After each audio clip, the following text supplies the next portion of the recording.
Mari saya undang Bapak Ibu Saudara untuk bersatu hati, kita sama-sama berdoa ya.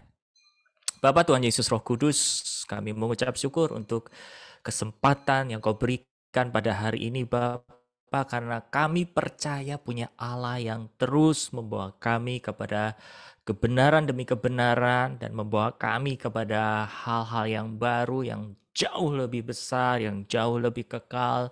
Dan kami percaya Bapa, setiap musim hidup kami, Engkau ada di sana dan Engkau selalu hadir di tengah-tengah kami. Engkau tidak pernah membiarkan kami sendiri dan kami bersyukur sebagai anak-anak-Mu boleh memanggil Engkau yang adalah Bapa kami yang terkasih. Dan begitu juga Engkau memanggil kami sebagai anak yang Kau kasihi. Bapa, kami haus, kami rindu akan kebenaran firman-Mu. Biarlah firman-Mu boleh melawat setiap pribadi lepas pribadi, dan kami boleh mengalami satu perjumpaan yang nyata dengan firman-Mu, dengan pribadi-Mu dan Roh Kudus, dengan urapan, dengan hadirat yang turun buat kami semua, membuat kami dapat menjamah isi hati-Mu Bapa. Dan air hidup biarlah merendam setiap pribadi kami, merendam tempat di mana kami berada, setiap beban-beban, setiap kelemahan tubuh, dan biarlah itu semua tahir, biarlah tubuh kami, jiwa kami, bahkan roh kami dapat dikuatkan. Terima kasih Roh Kudus, dan kami alaskan persekutuan kami hanya di dalam nama-Mu Tuhan. Kau yang bicara, Kau yang berkata-kata sepenuhnya. Ambil alih Tuhan, biar kami semua belajar di bawah kaki-Mu. Di dalam nama Yesus kami berdoa dan mengucap syukur. Haleluya. Amin. Oke. Ya, senang kembali bertemu dengan saudara semuanya. Ini sudah hari Senin. Lagi-lagi hari itu begitu cepat berlalu.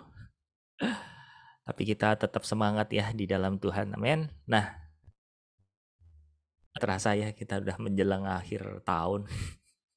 Mau habis lagi, kayaknya baru kemarin, baru awal tahun, sekarang udah mau habis lagi. So, kita semua tetap mengucap syukur karena Allah tetap hadir di tengah kita, men. Oke, hari ini kita akan membahas tentang hati nurani. Saya akan sedikit review buat Bapak Ibu Saudara yang mungkin sudah 1 minggu kemarin kita tidak membahas ya. Apa sih kita perlu, apa gunanya kita perlu membahas hati nurani ini? Nah, saya akan share screen dari apa yang sudah saya tampilkan di minggu lalu. Nah, saudara semua bisa lihat di sini ya. Kita bicara tentang bait Allah, kita bicara tentang tabernakel, Bapak Ibu Saudara. Kita tahu bait Allah itu terdiri dari 3 bagian ya. Nah, Anda bisa lihat semua di sini, bagiannya adalah ruang Maha Kudus. Di ruang Maha Kudus itu terdapat tabut perjanjian ya. Kemudian di ruang kudus itu terdapat meja sajian, roti sajian, dupa dan lain sebagainya. Kemudian pelataran ada pembakaran korban, terus ada kolam basuhan dan lain sebagainya. Nah, ini merupakan gambar bait Allah pada saat di perjanjian lama. Oke, semua kita tahu hal ini Saudara. Nah, di dalam perjanjian baru kita tahu Saudara bahwa Tuhan melalui Paulus di dalam Korintus menyebutkan bahwa tubuh kita adalah bait roh Allah, tempat di mana Allah tinggal di dalam diri kita. Nah, apa yang membuat roh Allah tinggal di dalam diri kita, saudara? Karena pada saat kita semua undang Yesus, terima Yesus, roh Yesus kan sudah ada di dalam diri kita ya. Nah, disitulah tempat kediamannya, saudara, yaitu di dalam tubuh kita. Di beberapa pertemuan yang lalu saya sudah sampaikan buat Bapak Ibu Saudara bahwa bisa nggak kita ngelihat bahwa manusia kita itu adalah manusia roh yang memiliki jiwa yang tinggal di dalam tubuh daging.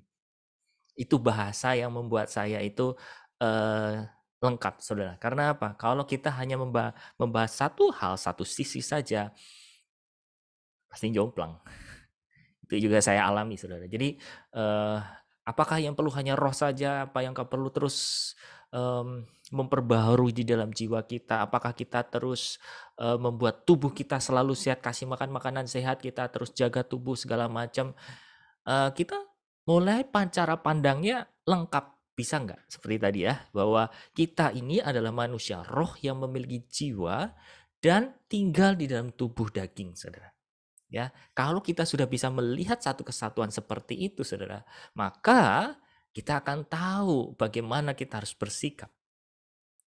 Sebab begini ya, kita semua punya handphone. Oke? Nah, handphone tercanggih atau termahal ya, yang pernah mungkin Anda tahu, Anda pernah dengar saudara, let's say harga 13 juta, 14 juta, dan hari-hari ini handphone seharga segitu udah normal gitu ya. Nah, secanggih apapun itu handphone, saudara punya chipset itu otaknya daripada handphone atau gadget gitu saudara ya, atau layar yang begitu bagus saudara.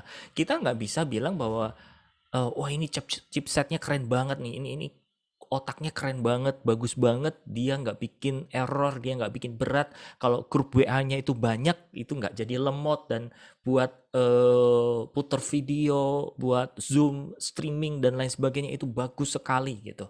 Nah, kita nggak bisa hanya mengunggulkan chipsetnya saja kalau tidak didukung apa saudara, layarnya. Layar juga tidak bisa didukung dengan baik kalau baterainya itu cepat habis saudara. Nangkap sejauh ini ya. So, itulah cara pandang kita. Saya mau ajak Bapak Ibu Saudara untuk mulai melihat hari ini, tubuh, kalau kita bicara tubuh ini, saudara, 3 bagian itu yang harus kita pandang penting. Nangkep ya? Karena kalau kita bicara keselamatan, juga yang diselamatkan bukan roh kita saja, saudara. Dan yang diselamatkan kita bukanlah jiwa kita saja, saudara. Dan yang diselamatkan kita juga bukan tubuh tok, ya. Tapi melainkan semua secara progresif. Bahwa roh kita diselamatkan terlebih dahulu. Jiwa kita on the way atau on process dalam hari-hari ini, saudara. Ketika kita mengerjakan keselamatan, maka akal budi kita, pikiran kita, itu disatukan dengan pikiran Kristus, saudara. Dan karakter kita disamakan dengan karakter Kristus. Itulah proses penyelamatan apa? Jiwa kita. Nah, proses keselamatan tubuh dilakukan kapan? Saat Anda dan saya sudah terima Yesus, dilahirkan secara roh, jiwa kita dibaharui, dan tubuh kita mulai akan diselamatkan dengan menerima tubuh kemuliaan. Ya. Jadi dengan kita melihat satu paket lengkap seperti ini, maka kita akan melihat bahwa tubuh Bapak Ibu Saudara adalah bait Allah. Tempat kediaman roh Allah tinggal di bumi ini, saudara. Tempat di mana Allah mau membawa dampak di dalam keluarga Anda. Tempat di mana surga turun buat orang-orang mungkin di sekeliling Anda atau bahkan hidup Anda, saudara. Oke? Karena semua sinergi. Kalau kita bicara tentang roh, saudara. Nih, tapi kalau jiwa kita itu masih punya masalah banyak, ya, masih mengalami satu insecurity, masih mengalami satu luka, saudara. Maka ketika kita mendengar suara Tuhan sekalipun, itu tidak akan bisa akurat dengan baik, saudara. Nangkap sejauh ini ya. Nah, begitu juga sama kalau roh Anda baik, jiwa Anda sudah bisa ngikutin, tapi kalau tubuh kita nggak pernah pelihara, saudara, maka apa yang terjadi? Hambaku, jalanlah ke sana, daerah ini, naik gunung segala macam, terus apa? Sakit-sakitan lah, lemah lah, segala macam lah, ya. Nah, memang yang paling mendasar, kita bicara elementary, adalah apa? Bagian roh kita dulu, saudara. Karena apa? Allah kita adalah roh. Di dalam Injil Yohanes juga dikatakan bahwa akan ada waktunya dan sekarang sudah tiba bahwa apa? Penyembah-penyembah yang benar, yang menyembah roh dan kebenaran akan tiba. Ya. Karena apa? Allah kita adalah roh. Kita nggak bisa menangkap isi hati Tuhan. Kita nggak bisa menangkap isi hati Allah kalau roh kita nggak connect dengan roh Allah. Oke? Nah, ketika kita sudah connect, tapi kalau jiwa kita nggak sinkron, saudara, nggak sefrekuensi, apa yang terjadi? Mandek di dalam roh kita. Seperti halnya saya kasih contoh beberapa waktu yang silam bahwa pernah nggak Bapak Ibu Saudara itu mengalami satu kondisi seperti yang saya ceritakan ini?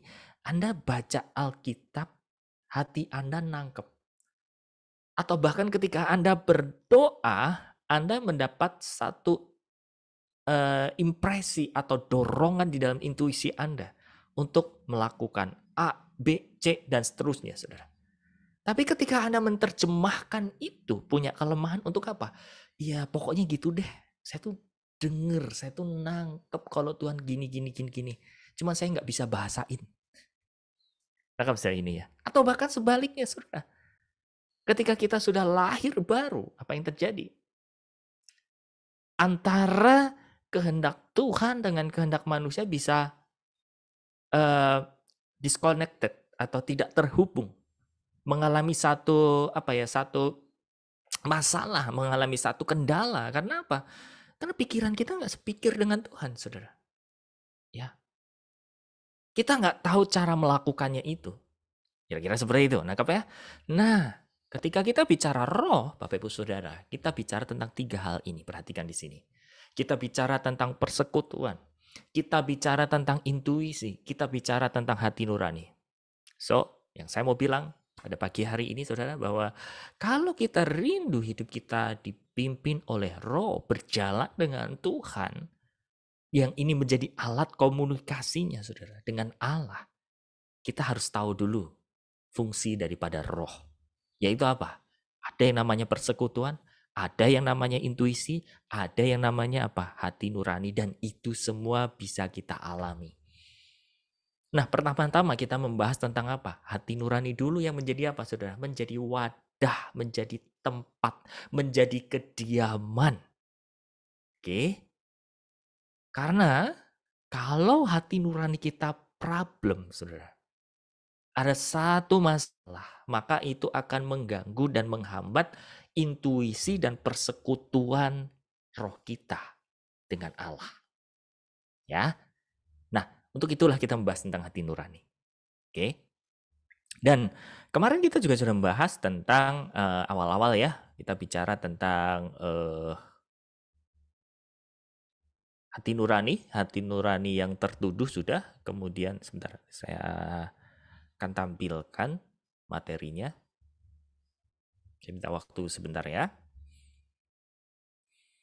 Oke, mungkin sambil nunggu, Bapak Ibu Saudara, kalau ada yang mau bertanya tentang penjelasan sedikit tadi ya, bicara tentang dipimpin roh segala macam, silahkan. Sambil saya akan cari materinya. Oke, Bu Esther, Tadi boleh di langsung gambar ngomong. di bagian yang tadi, kenapa panahnya dari bait Allah ke manusia itu di tengah, tapi yang di kanan itu di atas? Ada fungsinya kah? Ada perbedaannya kah? Nun, ini sekedar teknis saja, Bu ya. Ini sekedar teknis saja. Maksudnya gini, bait Allah itu di Perjanjian Lama, di Perjanjian Baru hari-hari ini adalah apa? Tentang manusia. Oke. Kemudian kenapa saya kasih panah roh itu bicara tentang persekutuan? Karena hari ini kita bahas tentang rohnya dulu nih. Ketika kita bicara bagian roh, kita bicara tentang persekutuan, kita bicara tentang intuisi, kita bicara tentang hati nurani ya. Nanti one day saya akan bahas tentang jiwanya, kemudian saya akan bahas tentang tubuhnya. Tapi jadi, posisi di tengah dan di atas panahnya itu Pak, nggak ada bedanya? Nggak ada. Itu sebatas ini aja Bu, teknis. Ya, oke. Thank you sudah mau tanya. Terima kasih. Ya. Sama-sama Bu.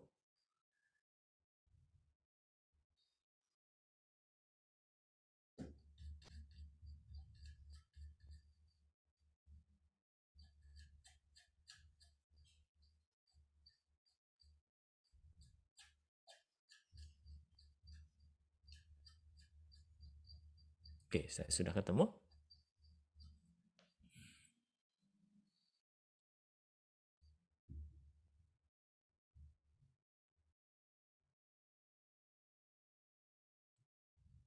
Ini yang kemarin kita bahas ya, tentang hati nurani.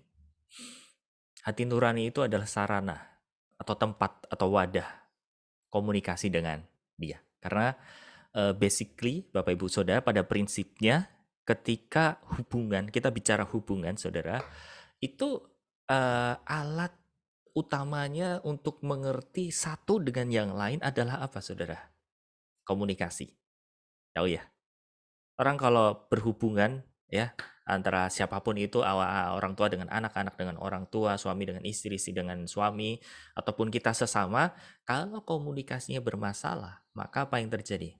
Asumsi, itu pasti. Oke, dan kita nggak kenal. Cukup paham ya? Pernah Anda mengalami seperti itu? Kalau misalkan ini, saya tidak menjelaskan, saya hilang gitu ya, 1 bulan saya nggak info di grup-grup, mohon maaf, tidak ada pemuridan gitu. Kira-kira apa yang terjadi di dalam pemikiran mungkin Bapak Ibu Saudara yang rindu haus belajar pemuridan?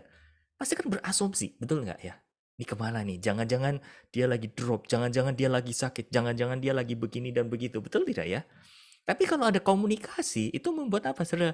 Mematahkan namanya asumsi, mematahkan namanya segala pikiran-pikiran yang itu berasal dari diri kita sendiri, saudara. Cukup paham ya? Sama kayak di dalam hubungan keluarga, mungkin di dalam rumah tangga Anda, dalam hubungan suami istri Anda, di dalam hubungan orang tua dengan anak, dan lain sebagainya, saudara. Kalau tidak ada komunikasi, apa yang terjadi itu akan membuat distorsi, membuat satu kerusakan di mana-mana, saudara. Nah, begitu juga kalau hubungan kita dengan Allah, itu nggak punya komunikasi, apa yang terjadi? Asumsi pasti nomor satu tuh. Itu yang dialami oleh para murid-murid Tuhan Yesus di awal-awal, saudara. Ya, banyak kejadian-kejadian antara percakapan Tuhan Yesus, baik itu dengan murid-muridnya atau dengan orang-orang yang dia jumpai, saudara. Apa yang dikatakan Tuhan Yesus nggak relate, nggak nyambung dengan entah murid-muridnya atau orang-orang sekelilingnya, saudara. Dan apa yang menjadi dorongannya Tuhan Yesus, saudara. Kadang manusia belum paham. Ya, karena apa? Belum ada satu komunikasi yang intens atau komunikasi yang intim. Ya, makanya sama. Hari-hari ini kok banyak sekali orang mungkin mempertanyakan bahwa Tuhan tuh ada atau enggak sih, gitu kan? Atau bahkan benar enggak sih ini jalannya yang harus saya tempuh atau dan lain sebagainya, saudara. Kita berpikir salah. Karena apa? Mengasumsikan Tuhan yang mungkin ya sesuai dengan penilaian kita. Saya ambil contoh, saudara. Kalau kita lagi berdoa mungkin minta kesembuhan, yang ada apa? Malah dipanggil Tuhan.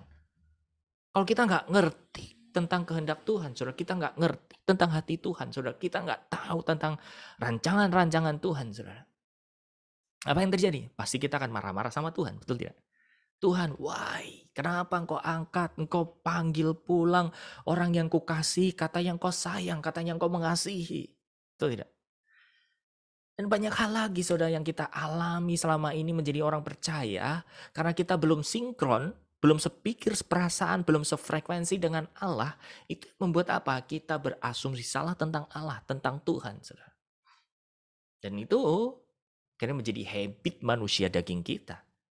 Ya, makanya komunikasi adalah apa? Sarana. Komunikasi adalah media utama untuk mendekatkan satu pihak dengan pihak lain. Ya, diawali dari apa? Kenapa Tuhan memberikan rohnya kepada Anda dan saya? Benih ilahi kepada Anda dan saya. Supaya apa? Ada kehidupan. Ada sarana bagi roh Allah untuk berkomunikasi dengan kita. Ada sarana supaya kita bisa hidup bersama-sama dengan Dia. Itu, saudara. Pahami di sini ya. Nah, tempatnya di mana? Tempatnya di hati nurani. Ya. Tempatnya di hati nurani. Makanya kemarin kita juga membahas. Sebentar, saya akan share screen. Hati yang tertuduh. Oke. Untuk mendengar suara Tuhan diperlukan keadaan hati yang tak tertuduh, atau maksudnya tidak berisik ya. Bersihkan diri dari tuduhan, kurang ini dan itu. Bereskan dahulu dengan menyangkal diri, menolak semua kedagingan. Orang yang tidak sungguh-sungguh bertekad menyangkal diri dan hidup dalam roh selalu diganggu oleh tuduhan-tuduhan di hatinya. Saya akan bahas ini nanti. Ya. Tiap kali harus berjuang melawan tuduhan yang melelahkan. Lama-kelamaan ia akan menjadi enggan bertanya kepada Roh Kudus. Mereka yang menyangkal diri dan menjadi satu dengan Yesus hidup dalam damai dan semakin lama semakin sensitif terhadap suaranya. Mungkin Bapak Ibu Saudara di sini ada yang rindu untuk benar-benar nangkap suara Tuhan, untuk bisa berjalan bersama-sama dengan Tuhan. Pasti kita semuanya, betul?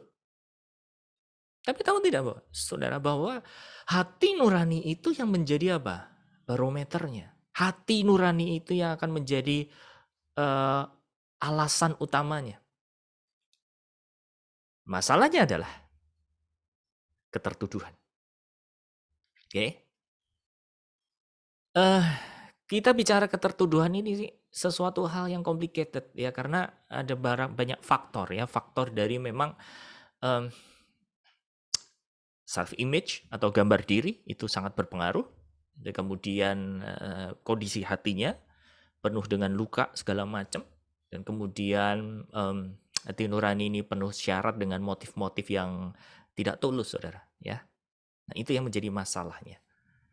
Yang pertama-tama saya akan sedikit membahas tentang hati yang tertuduh. Karena apa? Karena intimidasi faktor gambar diri atau self image.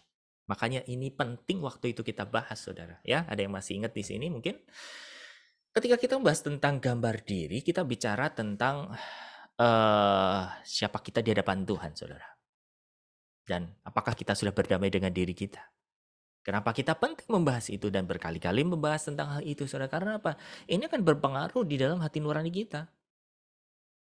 Karena kalau hati nurani kita itu banyak tuduhan, dan tuduhannya ini faktornya aksesnya dari self image, saudara, kita akan banyak jalan di tempat.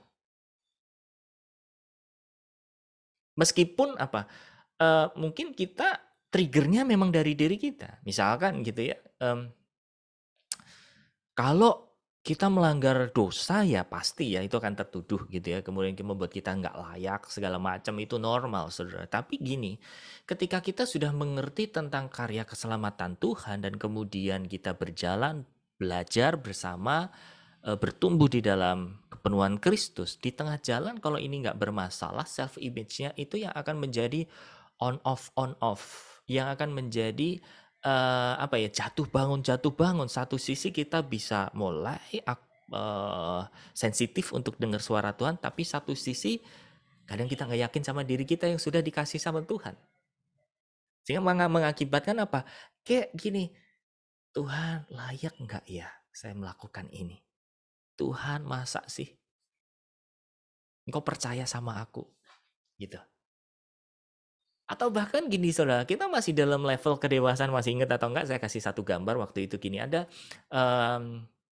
tingkat kedewasaan seseorang gitu ya. Tingkat kedewasaan seseorang itu awal-awal ketika kita lahir baru percaya Yesus, kita akan di titik di mana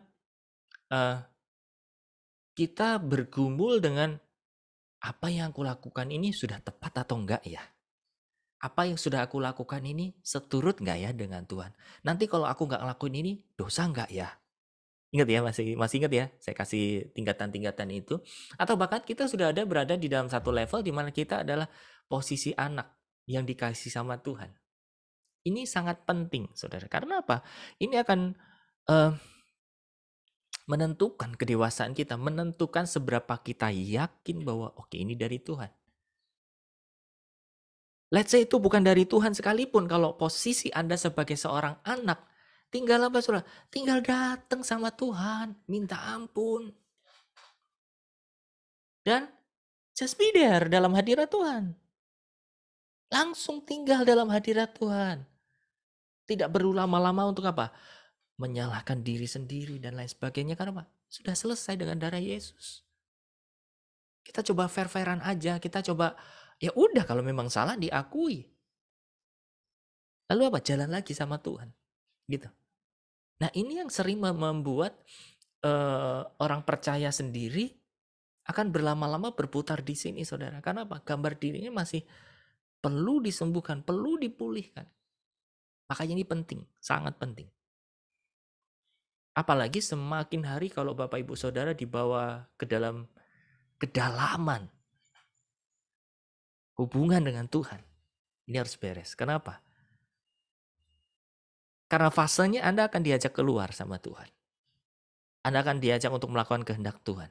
Anda akan diajak untuk menuai jiwa-jiwa dan seterusnya, saudara. Oke, itu faktor yang pertama. Karena apa? Self image. Oke. Nah, faktor yang kedua karena apa? Luka. Luka yang tidak dibereskan, luka hati maksud saya ya. Yang segera tidak dibereskan akan selalu membuat ya itu menjadi satu bejana yang retak. Semacam seperti itu, saudara. Jadi mau diisi berapa banyak bocor terus. Yang kedua, yang ketiga adalah apa? Faktor karena ketertuduhan hati nurani kita faktornya karena apa? Karena masih hidup di dalam kedagingan atau banyak motivasi-motivasi daging, Saudara. Ya, ekspektasinya macam-macam, ekspektasinya apa yang diharapkan semua unsurnya dari kedagingan. Sehingga ketika itu tidak diperoleh akan membuat apa? Tuduhan yang mendalam. Coba Anda renungkan di sini. 3 faktor itu tadi. 1 faktor karena gambar diri, yang kedua karena faktor luka, yang ketiga karena faktor kedagingan. Mana yang membuat Anda sering ketertuduhan? Ya, temukan Saudara. Temukan. Karena apa? Ketika Anda mau menemukan ini, Anda akan ketemuan sumbernya, akarnya. Oh, selama ini yang membuat saya nggak layak di hadapan Tuhan. Oh, selama ini yang membuat saya on off di hadapan Tuhan. Oh, selama ini yang membuat saya bertahun-tahun kok kayaknya masih stuck di sini karena ini. Nah, Anda bisa deal sama Tuhan, Saudara. Entahkah Anda berdoa sendiri sama Tuhan, entahkah Anda mungkin minta didoakan sama sesama anggota tubuh Kristus, Saudara. Ya, yang jelas apa? Anda ketemukan dulu. Karena sekali lagi, di dalam 1 Yohanes 3:21 kan tertulis seperti ini. Saudara-saudaraku yang terkasih, jikalau hati kita tidak menuduh kita, maka kita mempunyai keberanian percaya untuk mendekati Allah. Kalau hati nurani kita nggak beres, kalau hati nurani kita itu penuh dengan keberisikan ya, berisik-berisik tentang tuduhan-tuduhan, susah untuk nangkep suara Tuhan. Ya. Nah, solusinya apa? Kita bisa minta tolong disucikan oleh Roh Kudus. Materinya berkata begitu ya. Di sini kita bisa lihat, setelah pertobatan, hati nurani Anda yang semula najis oleh dosa harus disucikan dengan pertolongan Roh Kudus setiap hari. Perhatikan di sini Saudara, setiap hari hingga menjadi murni dengan dibasuh oleh darah Yesus. Semua racun-racun dosa, kebiasaan dosa, luka batin, buah pengetahuan baik dan jahat hingga menjadi semakin sensitif terhadap suara Roh Kudus. Ya, dalam masa perjanjian lama selalu dipakai darah binatang untuk menyucikan dosa imam dan umat Israel, tetapi sebenarnya mereka hanya melakukan secara simbolik sebagai gambar dari darah Tuhan Yesus yang sungguh-sungguh menyucikan seseorang. Dalam perjanjian lama, darah binatang tak dapat mensucikan hati nurani mereka. Bahkan sebaliknya, dari tahun ke tahun selalu mengingatkan mereka akan kelemahan-kelemahan mereka. Tetapi darah Tuhan Yesus menyucikan hati nurani kita dan menjaga terus-menerus dalam keadaan suci, murni, tak ada tuduhan lagi karena dosa. Tak seorang dapat memasuki alam roh, ia akan tertahan di dalam dunia materi terus bila hati nuraninya tak disucikan dengan darah Yesus. Nah, kira-kira berdoa seperti ini ya, minta Roh Kudus supaya diri kita disucikan dari hati nurani yang najis itu tadi, ya. Minta dikuduskan seluruh hati kita dengan apa, Saudara? Dengan darah Tuhan Yesus.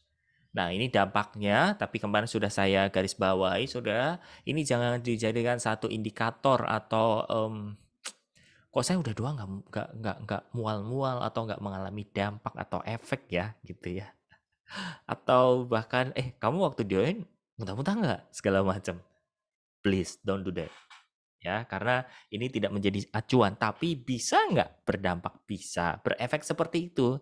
Tapi Anda jangan sedih ya, dan jangan dibiarkan lama-lama, karena waktu dulu saya juga mengalaminya, nggak enak itu rasa pusing kayak sudah didoain, rasa-rasanya pikiran itu udah nggak bisa berpikir apa-apa gitu Saudara ya.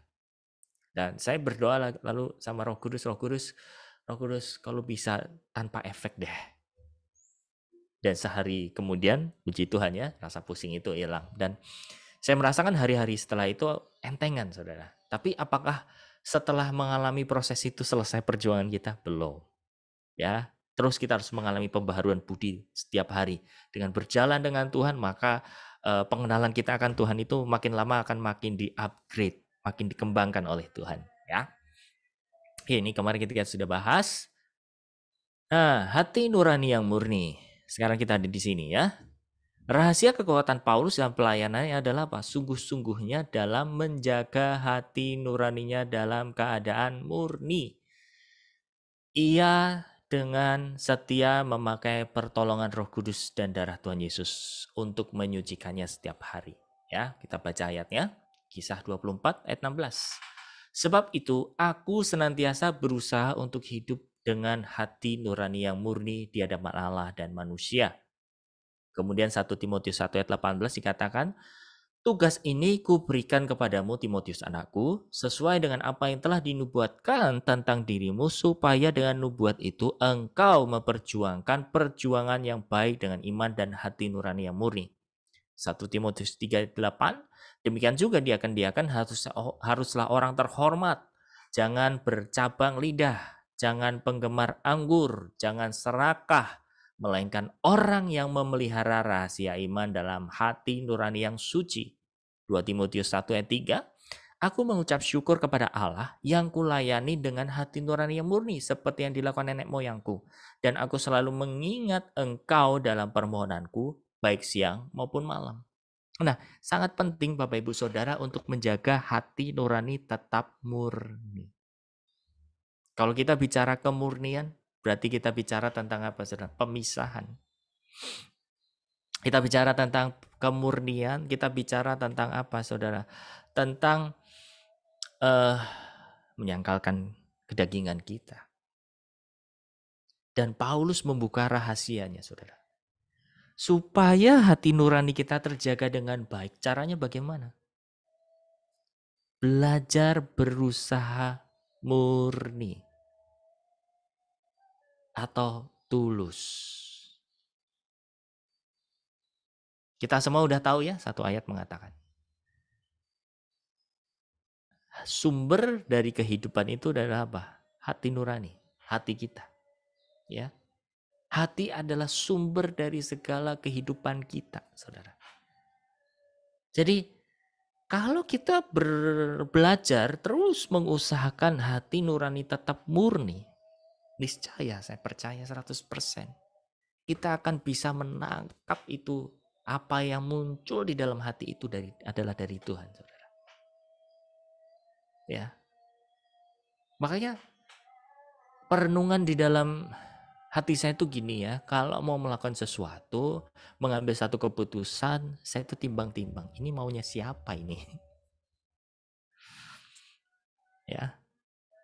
Ini dari siapa ini? Jangan-jangan saya ngajak ke sini, saya ngajak makan ini karena itu saya yang mau. Kadang-kadang ada udang di balik batunya begitu ya.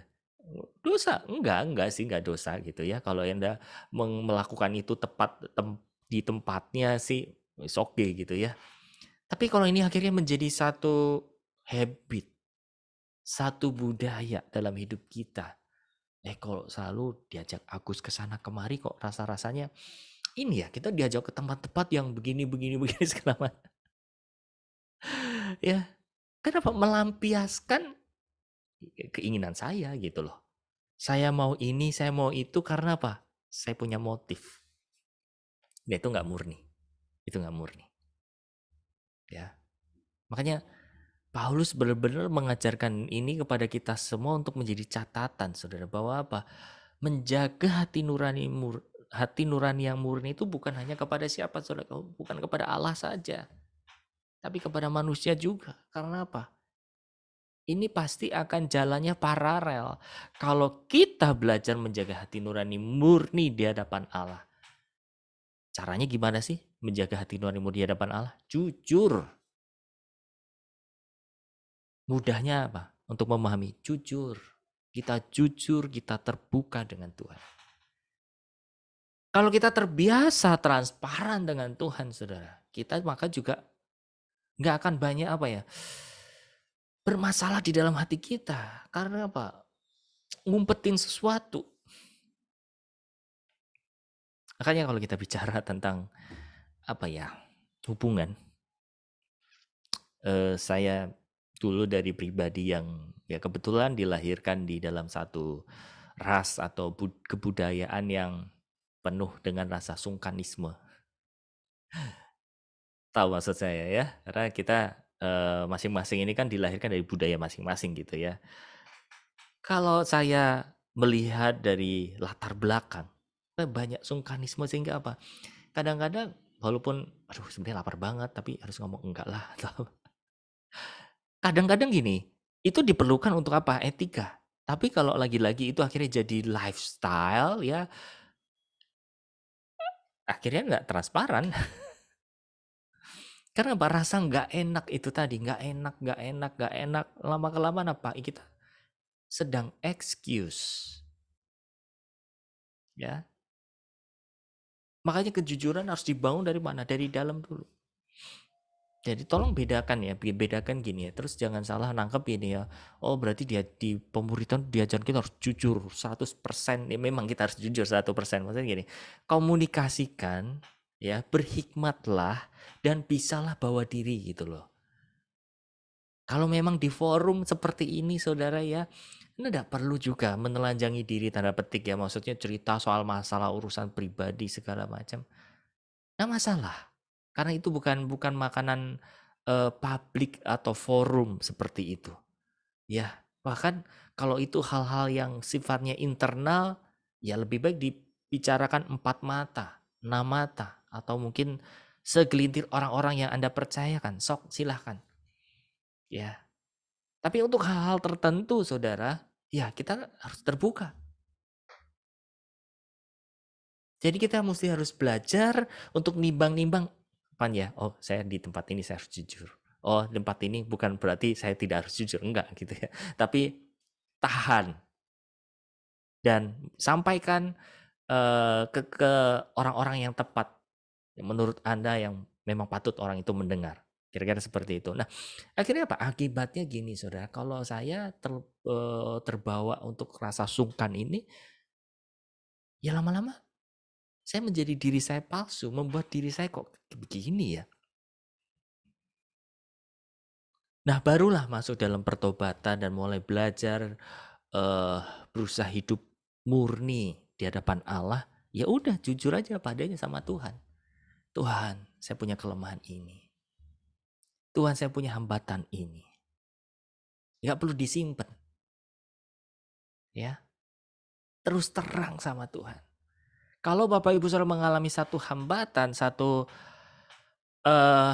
up and down di bidang yang sama terus-menerus, solusinya satu kok. Anda bawa itu ke Tuhan. Dan mulai jujur.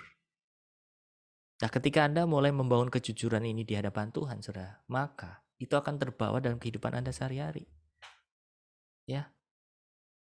Apalagi kalau rasa sungkan itu semakin dalam kan, bahasanya jadi apa? Jadi kamuflase. Bahasanya itu kadang-kadang, gini, saya kasih contoh gini. Karena saya sungkan gitu ya, saya nggak cocok misal sama si A, si B. Akhirnya saya akan fake, saya akan palsu untuk menyampaikan ketidaksukaan saya dengan cara apa? Nyindir. Saya pernah mengalami seperti itu, ayo. Karena pengen ngomong sesuatu sama seseorang yang kita mungkin rasanya nggak cocok gitu ya, akhirnya apa? Sindir, disindir. Dan itu dulu ke bawah loh di dalam apa? Mimbar seperti ini. Bawahnya kalau nggak seneng sama satu orang, dua orang, atau segelintir orang gitu ya, saya subjektif artinya ke situ. Tendensius. Padahal kita kalau ngomong firman harus apa? Ya fair, bicara untuk semuanya. Jadi tenang saja Bapak Ibu Saudara sekalian, di sini saya tidak untuk nembak satu orang, dua orang, tiga orang, enggak.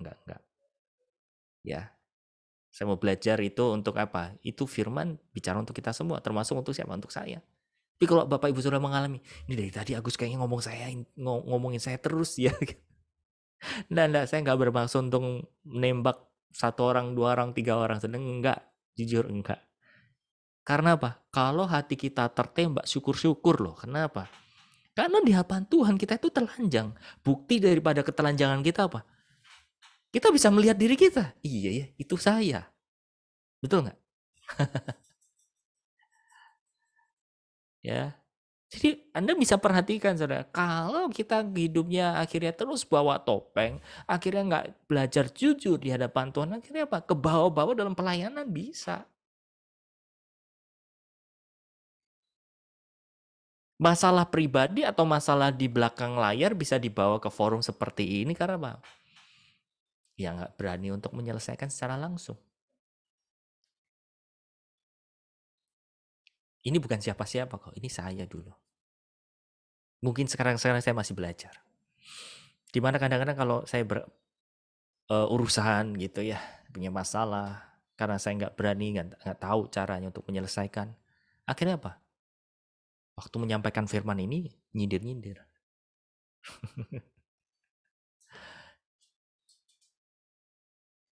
Jadi kita belajar, saudara. Mulai belajar. Supaya apa?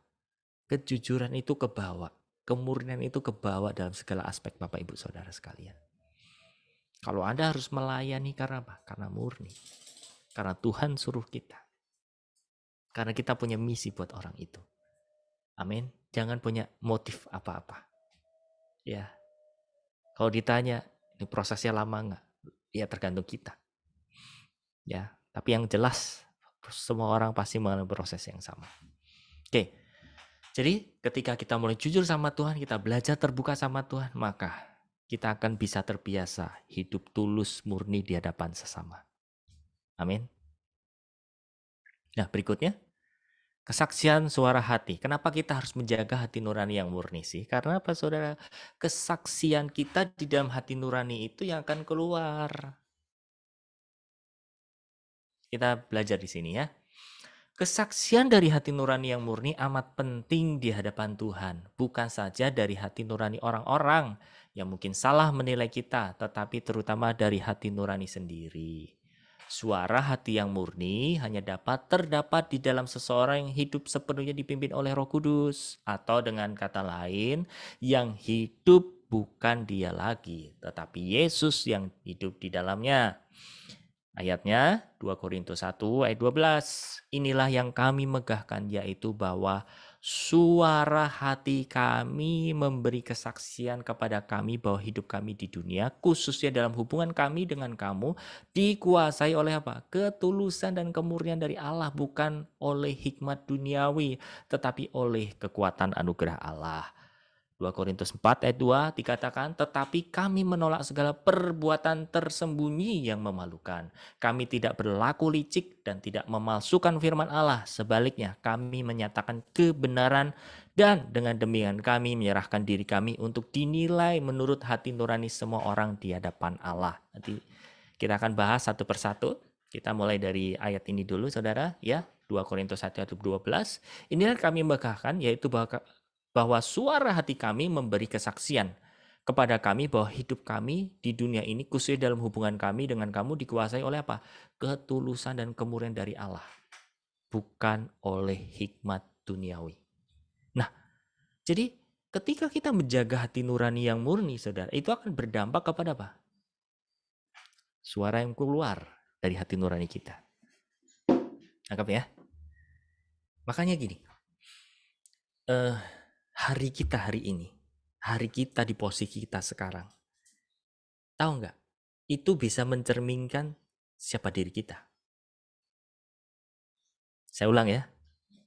Terkadang posisi kita hari ini seperti apa, itu menunjukkan loh siapa kita hari ini. Let's see, saya kasih contoh. Analoginya gini ya. Anda melihat gitu ya, orang itu waktu masih susah hidupnya kayak begini. Kayak dia tuh masih humble, masih rendah hati gitu. Tapi ketika dia sudah mulai diangkat, hidupnya berubah, kok hatinya kecenderungannya ke situ ya? Apakah di tengah jalan dia berubah hatinya? Bisa iya. Saya katakan bisa iya, tapi lebih banyak. Itu karena apa? Memang sudah ada bibit hatinya ke situ. Kok orang ini jadi begini ya? Karena itu sebenarnya bukan barang baru, saudara. Jadi barang baru, maksudnya itu sesuatu di dalam hatinya bukan sesuatu yang baru. Yang ada saat ini itu muncul karena apa? Ada bibitnya. Saya pernah menulis satu renungan ya kalau tidak salah. Intinya ada dalam renungan itu gini. Tuhan itu mendidik karakter kita dalam apa? Posisi, saudara. Dalam kedudukan. Dalam promosi. Kalau seseorang itu ketika dipromosi, kecenderungannya seperti apa, ya dialah seperti itu. Bukan posisinya yang membuat dia jadi sombong, bukan posisinya yang membuat dia seperti itu, enggak. Itu dari dalam. Bahkan hal seperti ini, saudara, saya pernah ya ngobrol, sharing, tukar pikiran lah dengan, ini bukan orang percaya. Kami ngobrol tentang kehidupan, tentang ya kehidupan satu keluarga gitulah. Ada orang yang nanya kepada saya, Gus, menurut lo gimana?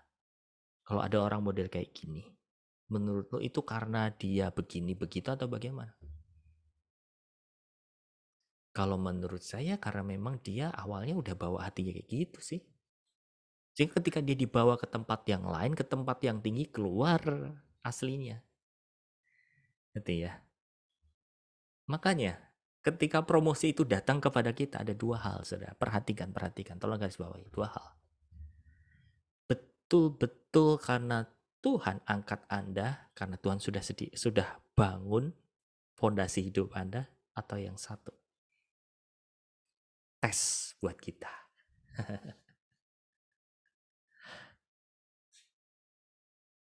Ketika kita mendapat satu promosi, sebuah promosi, saudara, kalau kita hatinya nggak tulus, hatinya nggak murni, yang ada apa? Ketika kita naik posisinya, itu justru menjadi alat tes buat kita, siapa kita.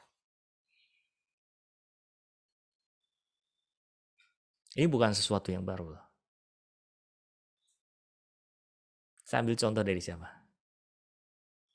Dari Saul. Ada bisa lihat track recordnya? Saul dapat promosi. Tapi bukan dari pribadi yang ditempa sebelumnya seperti Daud. Saul diangkat oleh Tuhan sekonyong-konyongnya, ya udah dipilih karena bangsa Israel meminta raja. Ya udah pilih Saul. Karena apa? Paras. Karena kelihatan cocok. Karena kelihatan tepat. Tapi apa yang terjadi? Ketika dia diangkat jadi raja, dia iri sama siapa? Sama Daud. Jadi apakah posisinya itu membuat dia iri? Posisinya itu membuat dia hatinya seperti itu? Renungkan, saudara. Enggak. Memang sudah ada bibitnya. Beda dengan Daud, Anda bandingkan. Sosok pribadi yang Tuhan memang sudah sediakan. Tuhan sudah siapkan. Tuhan sudah bentuk hatinya Daud, saudara. Walau dia jatuh, apa yang terjadi? Dia sadar. Dia akui. See? Posisi itu membuat kita bisa jatuh. Sangat bisa, sangat bisa. Bahkan, semakin posisi seseorang itu akan naik, akan justru apa? Mudah untuk jatuh. Makanya kalau Tuhan atau Roh Kudus itu masih berperkara buat pribadi Bapak Ibu Saudara semua, nikmati. Bertekunlah. Karena apa? Tuhan mau memastikan saudara supaya hati kita ketika kita berada di dalam posisi tertentu itu tidak jatuh kepleset karena apa? Benih hati yang kita bawa. Tapi kita sudah bereskan terlebih dahulu sehingga posisi-posisi kita yang akan terus dibawa naik sama Tuhan itu tidak membuat batu sandungan buat kita dan lalu menjerumuskan kita. Mungkin ada bertanya-tanya, Tuhan sampai kapan proses ini terjadi? Sampai kapan Tuhan? Kalau Tuhan, Anda bisa menangkap suara Tuhan saat itu, dia pasti akan bilang, sampai hatimu mendarat seperti hatiku. Amin. Ujian dan proses itu kan ujungnya, endingnya kemana sih? Kesamaan hati kita dengan Tuhan. Kesamaan pikiran kita dengan pikiran Tuhan. Itu aja itu. Kalau Anda udah mencapai satu titik kesamaan, maka itu nggak akan ada pertanyaan-pertanyaan lagi yang aneh-aneh dari kita. Betul nggak? Kan Anda sudah sejalan. Anda tahu arahnya mau kemana. Ya toh, kalau Anda sudah tahu kemana suami Anda mau pergi, Anda diajak, nggak banyak tanya kan? Tapi kalau Anda belum tahu, pasti akan dicecor tanya terus. Itu perumpamaan yang begitu mudah untuk kita bisa mengerti. So, perhatikan di sini, kesaksian suara hati kita itu akan ditentukan oleh apa? Hati nurani kita. Dan ayat yang berikutnya tadi dikatakan, tetapi kami menolak segala perbuatan tersembunyi yang memalukan. Kami tidak berlaku licik dan tidak memalsukan firman Allah. Sebaliknya, kami menyatakan kebenaran dan dengan demikian kami menyerahkan diri kami untuk dinilai menurut hati nurani semua orang di hadapan Allah. Saudara, kalau kita terus belajar hidup murni tulus, Anda akan tidak punya masalah kalau dikoreksi. Anda tidak akan bergumul kalau mendapat satu masukan. Kenapa? Bapak, Ibu, Saudara, dan saya sudah terlatih dikoreksi sama Tuhan. Walaupun apa? Kalau bicara tentang koreksi itu gak enak. Karena ketika koreksi datang, daging yang menjadi sasarannya. Betul tidak? Harga diri yang menjadi sasarannya. Ego yang menjadi sasarannya, saudara. Pantas gak enak. Tapi belajar ya. Bicara tentang hati nurani itu benar-benar menyakitkan dan menyalipkan daging, saudara. Tapi percayalah, kalau kita tulus, kita benar-benar mau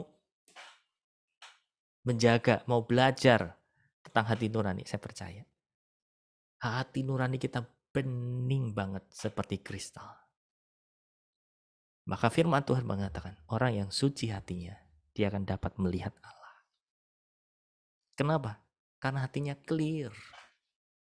Hatinya nggak ada syarat hal-hal luka, syarat hal-hal motivasi. Ya. Dan akhirnya kita akan dibawa dalam pengenalan Allah yang utuh, saudara. Kita ketika baca firman, baca Alkitab bisa ngerti dengan jelas. Dan kita kalau membawakan firman Tuhan nggak tendensius, nggak ada udang di balik batunya. Ya. Tapi kalau hati nurani kita itu syarat dengan hal-hal yang tersembunyi, saudara, maka apa? Kita bisa loh membelokkan firman Tuhan demi apa kepentingan kita. Pernah mengalami? Sebab apa? Ada sesuatu, niat di dalam hatinya. Dan niat itu dibungkus dengan firman, saudara. Kelihatannya rohani. Tapi ada unsurnya. Ini loh, unsur ini, saudara. Nah, kalau firman itu murni, saudara, itu tuh benar-benar powerful. Ya. Sehingga orang yang mendengar firman, sehingga ketika kita mendengar firman, boom. Betul-betul. Kita bisa dapat jamahan karena apa? Oh iya Tuhan, ini firman ngomong ke saya. Amin, saudara. Jaga ya hati nurani. Supaya apa? Tetap murni. Karena ketika kita membagikan firman seperti ini, saudara, nggak bicara soal knowledge kok, nggak bicara soal pengetahuan. Kalau hanya pengetahuan, mungkin orang lain bisa membawakan. Tapi ketika kita menjadi pembawa Kristus, kita bicara membawakan firman, kita sebenarnya bicara tentang apa? Kesaksian suara hati. Bahwa ini loh, ini Tuhan yang kita kenal. Ya, Bapak Ibu bisa bayangkan di sini ya. Kalau misalkan Anda punya hubungan yang intim dengan si A, si B. Atau gini deh, Anda menceritakan suami atau anak Anda. Ya, karena Anda kenal sekali, Anda bisa menceritakan dengan ya jelas, seterang-terangnya. Kenapa? Anda punya hubungan dengan orang yang Anda ceritakan. Tapi kalau misalkan orang yang sama diceritakan oleh orang lain, kira-kira ada bedanya? Oh pasti. Karena orang yang menceritakan, orang lain yang menceritakan orang terdekat Anda tadi, itu melihatnya satu sisi. Nggak dari aspek yang lain. Bisa nangkap di sini? Begitu juga kita, saudara. Kalau hati nurani kita, kesaksiannya hati nurani kita itu, Kalau hati nurani kita tidak jaga dengan murni, dengan tulus, maka kita melihat dan memandang Tuhan juga separuh-paruh, sepotong-potong. Ini banyak yang terjadi. Kita mensaksikan Tuhan, kita menceritakan Tuhan, kita menceritakan surga. Karena apa? Potongan-potongan. Oh, Allah itu kejam. Waktu saya nggak taat, tiba-tiba binatang peliharaan saya dibunuh. Waduh, sadis banget. Enggak kayak gitu. Tuhan enggak kayak gitu. Ya, itu karena apa? Itu tadi, hati nurani kita, saudara. Yang pasti menyimpan hal-hal yang kita pendam. Ya, makanya firman Tuhan tadi dikatakan, Paulus nulis, kami menolak segala perbuatan tersembunyi yang memalukan. Kami tidak berlaku licik dan tidak memalsukan firman Allah. Sebaliknya, kami menyatakan kebenaran dan dengan demikian kami menyerahkan diri kami untuk dinilai menurut hati nurani semua orang di hadapan Allah. Saya pernah datang ke satu kelompok kecil. Kelompok kecil ini luar biasa.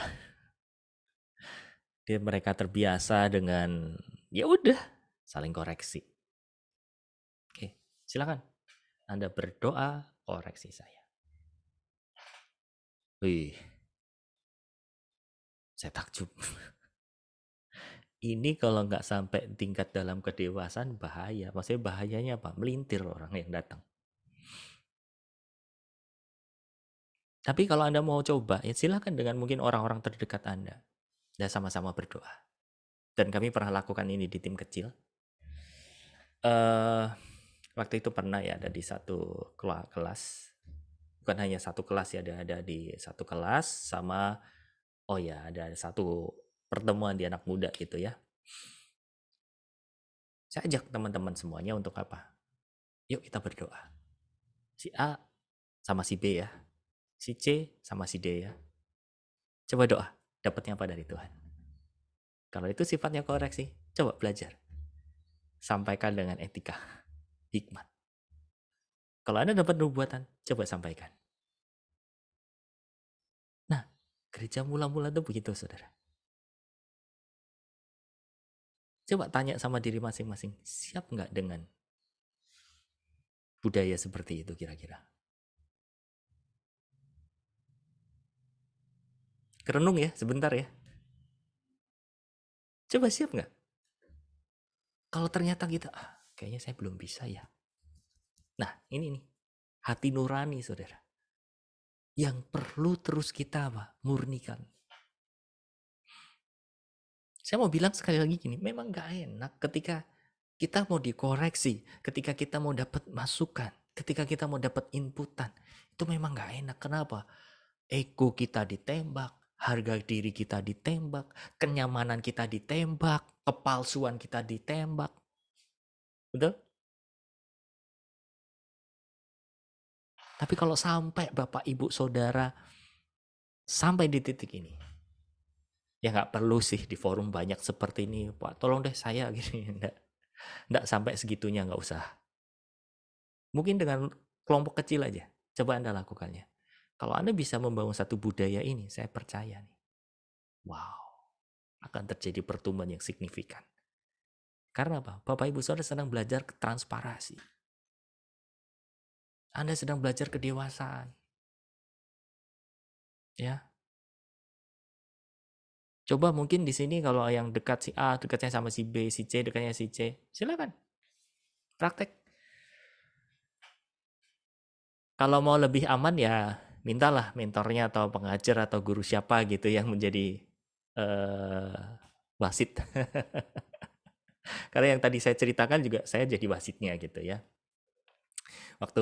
Nggak tahu waktu itu lupa saya membahas temanya apa, saya ajak untuk teman-teman yang join saat itu, yuk kita praktek ya.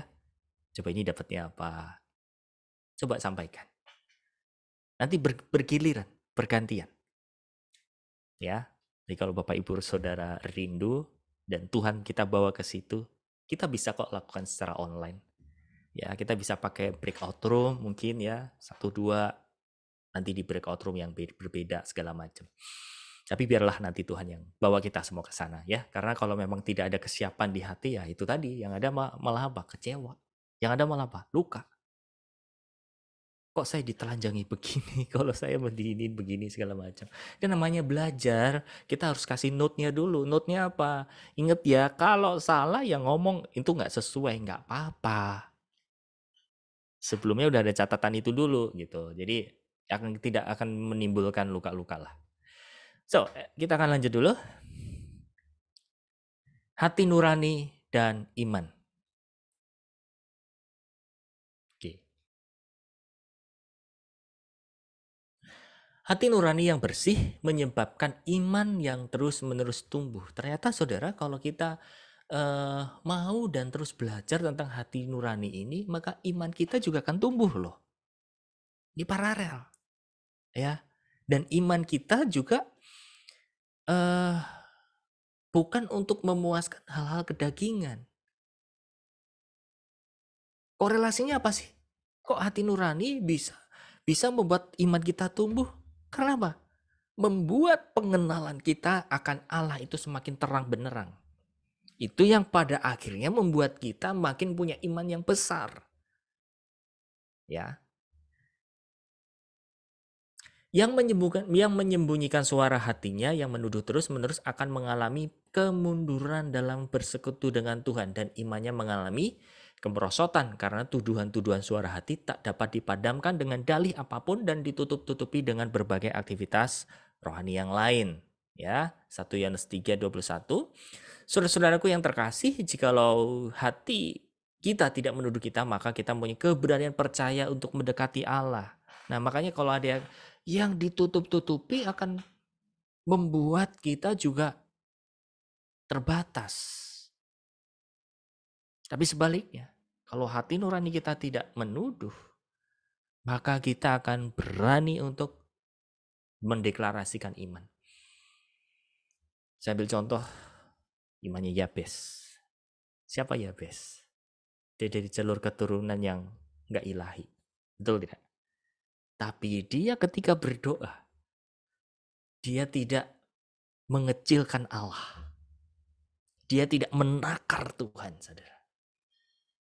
Dia bisa bebas, dia bisa leluasa. Karena apa? Hati nurani.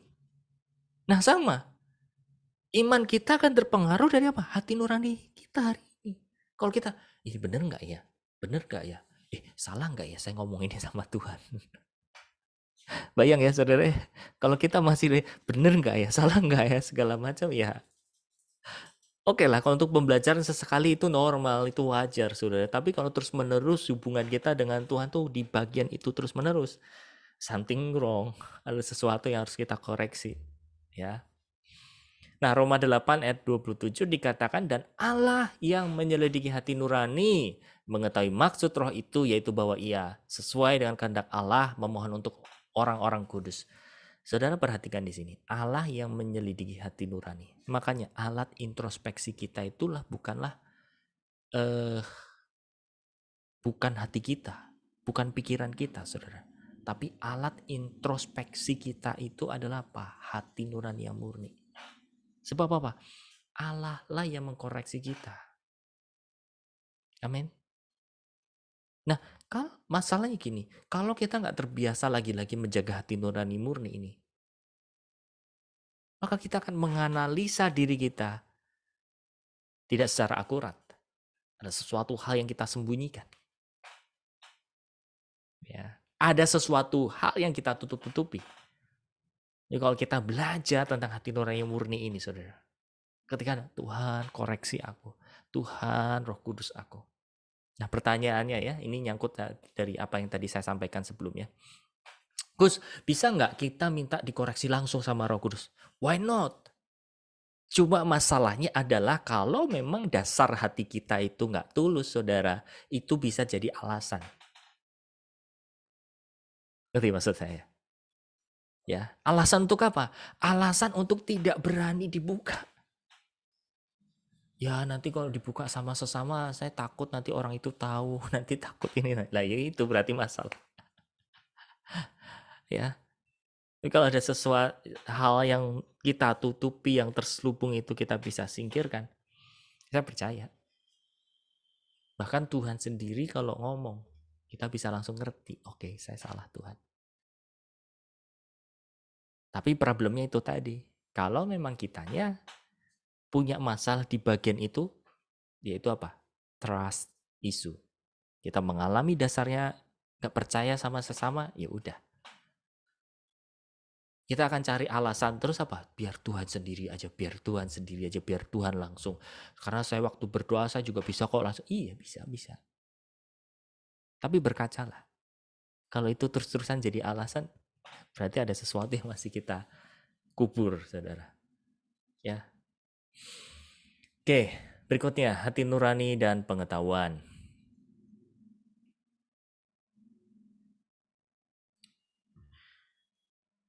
Hati nurani menuntut seseorang untuk berjalan menurut kehendak Tuhan sepenuhnya. Bila Anda menyimpang dari kebenaran, hati nurani akan menuduh Anda.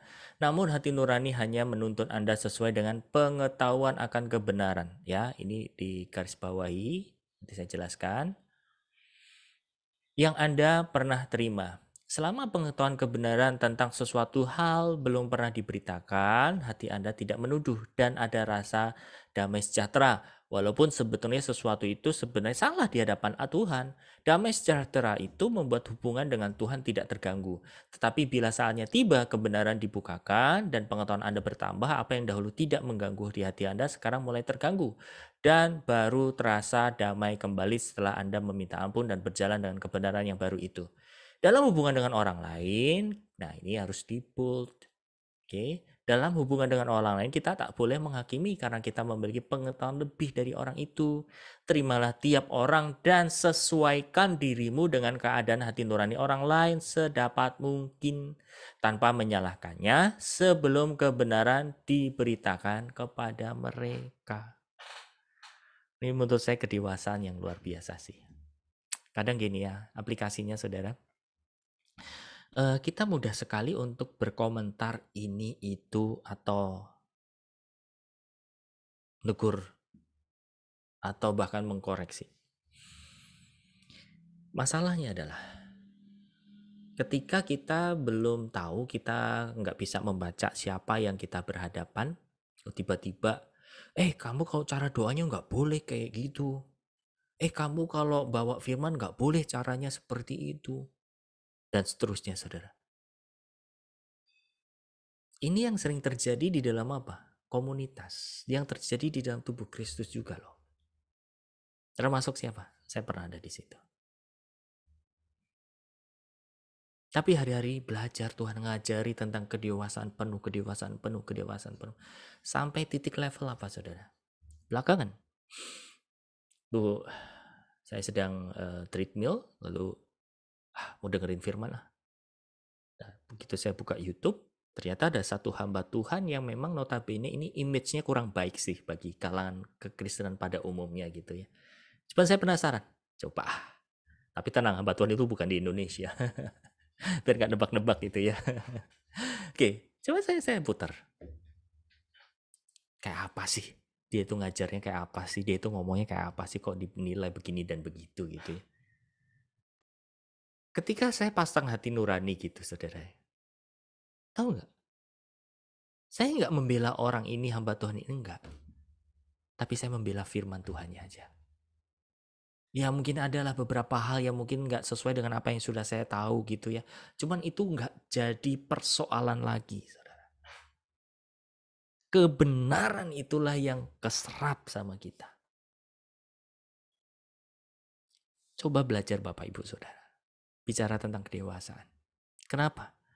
Kalau kita berada di dalam komunitas seperti ini, kalau kita lagi berada di dalam anggota tubuh Kristus seperti ini, Anda pasti akan menemukan berbagai macam level atau tingkat keimanan satu dengan yang lain.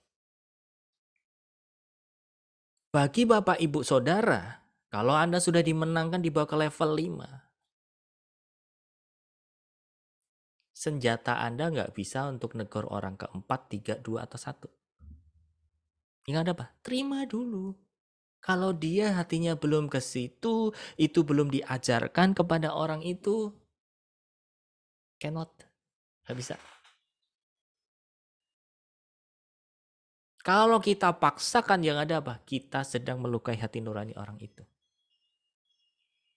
Ya, ini saya ambil contoh secara pribadi ya, secara pribadi saya tidak nyinggung, saya tidak nyindir, tapi saya ambil satu contoh gini. Awal-awal ketika saya mulai tahu ya tentang arti atau makna darah Yesus, kebenarannya seperti apa, saya pakai. Bahwa ketika kita berdoa, saya nggak lagi berdoa gini, mau makan ya, makan bakmi. Tuhan, kuduskan bakmi ini dengan darah-Mu Tuhan. Buat saya, itu terlalu berlebihan. Buat saya. Ingat ya, buat saya. Karena setahu saya, darah Yesus itu untuk apa? Mengkuduskan dosa. Menyucikan hati nurani. Memperdamaikan kita dengan Allah. Tuh, itu yang saya tahu. Ketika saya tahu meaningnya ini terlalu powerful darah itu, saya nggak sembarangan pakai darah untuk tutup bungkus bakmiku, makananku, rumahku dengan darah Yesus. Tapi masalahnya adalah ketika awal-awal saya dengar firman-Nya, ketika saya makan sama-sama orang Kristen, dia masih Tuhan, makasih untuk makanan ini, tutup bungkus dengan darah-Mu Tuhan makanan ini di dalam nama Yesus. Hati langsung gini, ih ini orang doanya salah nih. Saya langsung menjudge, menghakimi gitu saudara ya. Dan saya pernah nyinggung atau pernah negur seperti, nggak boleh loh darah itu dipakai buat tutup bungkus. Yang ada apa saudara? Saya nggak jadi berkat di tempat itu. Saya nggak jadi berkat buat orang itu. Saya tidak menjadi membawa apa ya suasana surgawi buat tempat itu. Yang ada apa? Perdebatan. Kalau udah perdebatan begitu, saya merasa paling benar. Kenapa? Tuhan kan firman-Nya berkata begini. Tapi dia itu nggak alkitabiah Tuhan gitu ya. Terus Tuhan ajarin apa? Soal masalah, bukan soal masalah benar atau salah. Jaga hati nuraninya. Waduh, dari situ saudara. Dan puji Tuhan, ya. Akhirnya kesininya ketika kita bicara tentang kedewasaan itu sebenarnya bicara tentang apa sih? Perhatikan di sini. Point of view. Cara kita memandang. Masalahnya ketika Anda memandang, menilai, memformulasikan, memahami dari sudut pandang kita, itu pasti akan ketemu cekcoknya, ketemu perbedaannya. Tapi kalau Anda sudah mulai memakai cara pandang Tuhan atau POV, point of view-nya Tuhan, Anda akan bisa menangkap intisarinya. Oh, orang ini sebenarnya maksudnya ini. Cukup paham di sini Bapak Ibu Saudara? Bisa narik kesimpulannya ya. Jadi dewasa itu bukan untuk memperdebatkan nggak boleh ini, nggak boleh itu, ngomong ini, salah ini, doanya begini, ngajarnya begitu. Tapi Anda berhadapan dengan apa saudara? Berhadapan dengan tes kedewasaan. Anda bisa ngerti nggak, memahami nggak? Kecuali gitu ya. Orang-orang yang sudah berjalan dengan Anda bertahun-tahun, growing sama-sama. Nggak masalah kalau ditegur. Jadi bedakan. Kalau misal gitu, antara saya dengan Pak Anton misalkan gitu ya, saya atau dengan pengajar yang lain gitu, kita sama-sama pengajar. Dan sesama-sama pengajar pun, sesama hamba Tuhan pun kadang levelnya juga, maksudnya bukan level ya, imannya juga belum tentu 100% sama. Betul nggak? Tapi gini, ketika kita bicara tentang tingkat sama hamba Tuhan gitu ya, sesama pengajar, harusnya apa? Ya kalau mau ngasih tahu, ngasih negur, harusnya nggak jadi masalah. Tahu nggak? Kamu tadi waktu ngajar ini, kamu berlebihan di bagian ini. Oh iya sih, benar sih. kita bisa enak, saudara. Kalau apa? Kita sejajar. Tapi kalau masalahnya, kita nggak sejajar. Nah, gimana taunya kita nggak sejajar? Mudah. Kalau Anda ketemu sama orang baru gitu ya, udah jangan sejajarkan orang itu sama Anda. Atau sebaliknya, Anda menjajarkan dengan orang itu. Oke? Jadi harus dipandang benar-benar apa? Justru Alkitab bilang apa? Rendahkan dirimu. Nggak usah jadi guru. Tapi berjalanlah bersama-sama. Makanya Paulus ngomong, jangan jadi guru berat. Jangan gurui maksudnya. Tapi berjalanlah bersama-sama untuk saling membangun. Nangkap meaningnya Bapak Ibu Saudara. Jadi saya mau ajak Bapak Ibu Saudara, kalau di tengah perjalanan Anda bukan satu perbedaan dengan apa yang selama ini Anda tahu, please belajar kedewasaan penuh. Tinggal simple kok, gampang gini aja. Nggak usah dikomentarin macam, ini kok dia begini, kok dia cara doanya begitu, kok dia cara firmannya begini dan begitu. Nggak usah diambil yang menurut Anda yang apa ya, yang udah Anda pegang, yang Anda udah filter, menurut Anda itu udah benar, ya udah. Dan kalau memang kita itu tadi ya, bicara levelnya itu kita kurang dekat dan lain sebagainya, bukan bagian kita untuk negor. Doain aja. Tapi kalau itu sahabat dekat, Anda bersama-sama, tumbuh di kelas yang sama, Anda sudah terbangun hubungannya, sok silahkan. Itu pun juga mesti harus lihat-lihat hati ya, dan tanya sama Tuhan. Oke. Jadi saya mau ajak Bapak Ibu Saudara untuk berada di dalam level ini. Supaya apa? Anda bukan menjadi pribadi yang apa ya, terlalu sibuk dengan urusan ya, ini benar salah, enggak. Tapi Anda lebih bisa memahami keberbedaan itu, dan kalau memang Anda merasa dewasa, oke, berarti tugas Anda untuk apa? Menjadi teladan. Tapi sebaliknya, kalau memang level kita itu istilahnya orang yang ketemu dengan kita itu jauh lebih dewasa, belajar rendahkan hati, rendahkan diri. Supaya apa, saudara? Kita mendapat aliran hidup. Kita bisa menangkap kebenaran. Tapi kalau dasarnya, tapi tenang ya, ini semua menceritakan saya kok. Seperti saya dulu, ketika masuk gereja, dengar khotbah, segala macam, sombongnya bukan main. Kenapa? Ngerasa tahu. Oh tahu nih, yang betul ngomongin ke sini. Ini yang diajarin ini. Oh saya pernah dengar. Oh saya pernah diajarkan juga. Oh saya udah ngerti, saya udah tahu. Roh Kudus koreksi. Itu kesombongan. Karena apa, saudara?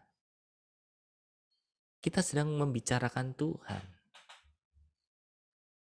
Kalau kita kenal Tuhan, kalau kita dewasa, saudara, saya percaya kok. Kayak layaknya orang yang dewasa, dengar anak kecil bercerita ini itu kan, Anda pasti menaruh perhatian juga. Anda pasti akan apresiasi juga, benar nggak?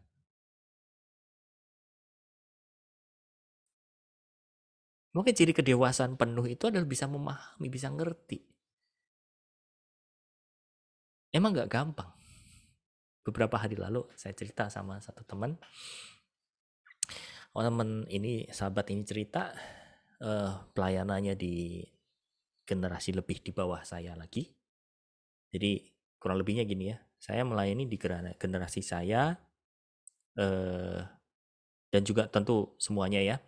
Tapi saya punya hati untuk membangkitkan generasi yang di bawah-bawah gitu ya. Jadi gimana supaya generasi di bawah ini menjadi orang-orang atau generasi yang bisa melanjutkan pengenalan akan Tuhan di bawahnya gitu. Misal saya di umur 30-an dan umur 20-an, tapi saya akan susah masuk di umur belasan tahun. Apa yang saya lakukan? Memakai orang-orang di 20-an tahun ini untuk memperlengkapi yang belasan tahun. Gitu ya. Ketika yang belasan tahun ini menangkan, dia akan memenangkan nanti generasi yang di bawah 10. Kira-kira seperti itu. Nah, ketika kami diskusi, cerita, temen ini cerita, Kak, tahu nggak? Saya tuh dicurhatin sama si A. Mentoringnya itu bukan soal masalah hidup, mentoring itu malah main. Saya ketawa. Dan tahu nggak waktu dia cerita tentang gurunya ini gini, itu jadi masalah. Tapi saya responnya salah. Sebenarnya aku malah ketawa gitu. Tapi setelah saya ketawa, kok kakak ketawa? Dia sadar, oh iya ya, buat dia ini masalah ternyata. Nah, buat si mentornya itu bukan masalah, malah sesuatu yang lucu. Tapi dia cepat sadar, dia cepat sensitif. Buat, oke, saya nggak boleh ketawa nih. Itu masalahnya dia. Anda bisa nangkep nih poinnya, saudara. Kita nggak boleh anggap remeh orang lain. Atau terlebih lagi orang-orang yang mungkin di bawah kita, kamu anak kecil taunya apa. Kamu masih bau kencur taunya apa. Nggak bisa. Hati yang dewasa, saudara, Anda akan bisa menaruh perhatian. Justru mungkin kalau Anda ketemu orang-orang yang mungkin di bawah Anda, itu adalah momen di mana Anda bisa menanamkan nilai yang Anda sudah tahu. Bandingkan kalau kita malah sebaliknya, kita menghakimi, kita menjauhi, kita bahasanya nggak dewasa, akhirnya apa? Membuat orang itu terluka dan akhirnya apa? Kita kehilangan momen untuk memberkati, saudara. Amin. Tapi kalau Anda bisa tahu mulai sekarang, oke, misal Bapak Ibu Saudara sudah mikirnya cukupnya rumah tangga ya, masa depan segala macam. Tapi kalau Anda ketemu anak yang masih belasan tahun SMP, SMA, kamu harus mulai belajar, kamu tuh gak boleh begini, masa depanmu tuh cerah segala macam gini-gini. Kamu harus begini-begini. Bagus sih, itu nasihat-nasihat nggak salah saudara. Tapi kalau kecenderungan kita seperti itu atau bahkan sebaliknya kita meremehkan, itu yang kadang kita bisa kehilangan momentum untuk apa saudara? Menanamkan nilai-nilai kepada orang-orang itu. Kenapa? Kita menganggap kita pukul rata aja. Oh, kamu harus dewasa. Kamu harus bisa ngelakuin ini. Dan masalahnya apa? Kapasitasnya belum sampai. Di dalam hal hal-hal dunia rohani juga sama, saudara. Kalau Bapak Ibu Saudara mau menjadi berkat buat banyak orang, pakai mulai sekarang cara pandang Tuhan. Kalau Anda mulai bekerja sama dengan mungkin anggota tubuh Kristus yang lain, please. Oh, saya diajarin di pemuridan kayak gini. Jangan dipakai ya sebagai alat untuk atau senjata untuk menuduh, mengintimidasi atau meremehkan. Mungkin orang yang belum imannya sama, tidak bisa, tidak boleh. Tapi justru Bapak Ibu Saudara hadir sebagai anggota tubuh Kristus yang saling apa? Membangun. Amin. Nah, kita baca ayatnya dulu. 1 Korintus 10 ayat 25. Kamu boleh makan segala sesuatu yang dijual di pasar daging tanpa memeriksanya karena keberatan-keberatan hati nurani. Nah, ini Paulus ngomong nih, nasihatin sama orang Korintus. Bagi kamu yang sudah tahu, bagi kamu yang imannya sudah nyampe ke situ, ya udah. Kamu kalau pergi ke pasar beli daging, beli-beli aja. Tapi 27 berkata apa saudara? Kalau kamu diundang makan oleh seseorang yang tidak percaya dan undangan itu kamu terima, makanlah apa saja yang dihidangkan kepadamu tanpa mengadakan pemeriksaan karena keberatan-keberatan hati nurani. Tetapi kalau seseorang berkata kepadamu, itu persembahan berhala, janganlah engkau memakannya. Oleh karena dia yang mengatakan hal itu kepadamu dan karena keberatan-keberatan hati nurani. Yang aku maksudkan dengan keberatan-keberatan bukanlah keberatan-keberatan hati nuranimu sendiri, tetapi keberatan-keberatan hati nurani orang lain itu. Mungkin ada orang yang berkata, mengapa kebebasanku harus ditentukan oleh keberatan hati nurani orang lain? Ya, saudara, firman ini mengajarkan jelas kepada kita arti kedewasaan. Paulus mengangkat contoh. Ada satu kelompok di orang Korintus, orang-orang yang tahu kebenaran bahwa kalau kamu punya iman, Kristus diam di dalam kamu, kita di atas segala-galanya. Even kamu makan persembahan daging, persembahan berhala pun, kamu tidak akan mati. Nih, ada orang-orang yang sudah berada di iman itu, saudara. Tapi ingat, orang-orang yang di iman ini nggak boleh main apa? Main terobos aja. Kalau memang kamu lagi melayani, orang ini imannya belum nyampe di kamu, nggak boleh sombong. Justru apa? Harus menghargai. Bukan menghargai hati nurani yang dewasa, tapi menghargai hati nurani yang belum dewasa. Keren ya, saudara? Jadi, dengan melihat seperti ini, saudara, kita sedang berkaca arti kedewasaan. Amin. Kenapa, saudara? Kadang-kadang ya, kadang-kadang, mungkin kalau Anda ngelihat entah di Facebook, entah di grup WA, segala macam, ya bisa percaya dia dalam keadaan. Tapi saya juga kadang masih melihat gini ya. Kalau lagi orang sharing ini, sharing itu langsung bang, bang, bang, bang, bang, kayak orang pedang-pedangan gitu. Lebih banyak itu di sosial media sih. Tadi Facebook yang biasanya gitu ya. Saya baca-baca gitu. Aduh, ini sesama orang Kristen malah main pedang-pedangan. Bukannya dia bertumbuh fokus sama surga, fokus sama Tuhan, tapi fokus sama sesama. Akhirnya apa, saudara? Kayak iblis itu memainkan orang-orang Kristen. Tahu nggak? Orang Kristen diputer-puterin sendiri. Akhirnya apa? Dia tidak memikirkan surga. Dia tidak memikirkan sesuatu hal yang jauh lebih besar. Malah sibuk nusuk-nusukin sesamanya sendiri. Karena itu tadi, tidak menempatkan di dalam kedewasaan penuh. Sederhana saja kok Bapak Ibu ya. Kalau Anda merasa orang atau tulisan atau perkataan atau istilah sekalipun gitu ya, buat Anda itu nggak masuk, ya udah. Kalau itu bukan bagian Anda untuk mengkoreksi, kalau itu bukan bagian saat Anda untuk mengajarkan kepada orang itu, ya sudah. Peganglah apa yang sudah Anda tahu. Terimalah apa yang sudah Anda tahu dan terus perdalam.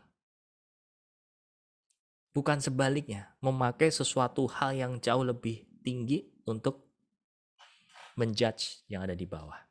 Ya. Kemudian 1 Korintus 8 ayat 12, jika engkau secara demikian berdoa terhadap saudara-saudara Islamu dan melukai hati nurani mereka yang lemah, engkau pada hakikatnya berdosa kepada Kristus. Nah, firman Tuhan mengatakan, saudara, ketika kita melukai hati nurani sesama, kita dosa kepada Kristus sebetulnya. Ya. Nah, makanya kalau bicara tentang hati nurani dan pengetahuan, itu kembali lagi ya. Hati nurani kita akan menyesuaikan pengetahuan dan iman yang kita punya hari ini. Oke. Kalau Anda sudah punya iman dalam kapasitas tertentu, jangan dipaksakan. Even itu kepada orang-orang terdekat, saudara. Meskipun itu mungkin kepada suami, meskipun itu kepada istri, meskipun itu kepada anak, meskipun itu kepada orang tua sekalipun. Tapi ambillah jalan untuk rendahkan hati. Amin. Ya, stop untuk saling pedang-pedangan. Saya kira-kira 2 hari lalu, ini saya tutup kisah ini ya. Sedang di bengkel, kemudian saya direct message ke salah satu hamba Tuhan di pelayanan lain. Kami saling say hello. Saya apresiasi apa yang menjadi pelayanannya, luar biasa. Terus orang ini balas saya. Nah, saudara, antara ministry yang sekarang saya berada dengan ini mungkin nggak sama. Tapi kami bisa ngobrol enak. Dia punya kerinduan yang sama. Kami ngomong tentang Indonesia, kami ngomong tentang tubuh Kristus. Ya, saya setuju Kak. Kita sama-sama anggota tubuh Kristus. Nggak boleh ada lagi benteng-benteng, tembok-tembok. Dan kami fair-fairan. Kalau memang ada sesuatu yang nggak sama, ya udah. Yang penting apa? Yesus kita sama. Allah kita sama. Itu yang akhirnya apa, saudara? Membuat kita sesama anggota tubuh Kristus bisa apa? Jalan bareng. Yang membuat kita tidak bisa jalan bareng karena apa? Mungkin kita merasa eksklusif. Mungkin kita merasa paling. Mungkin kita merasa tapi kalau kita mau menempatkan dalam kerendahan hati, bukan berarti itu menurunkan kapasitas Anda. Enggak. Kerendahan hati itu sebagai satu alat untuk Anda bisa masuk, saudara. Amin ya. Oke, baik. Mungkin hari ini saya akan selesaikan sampai di sini. Kita akan ketemu lagi nanti hari Rabu. Mungkin kalau ada pertanyaan atau ada yang mau ditanyakan, silahkan.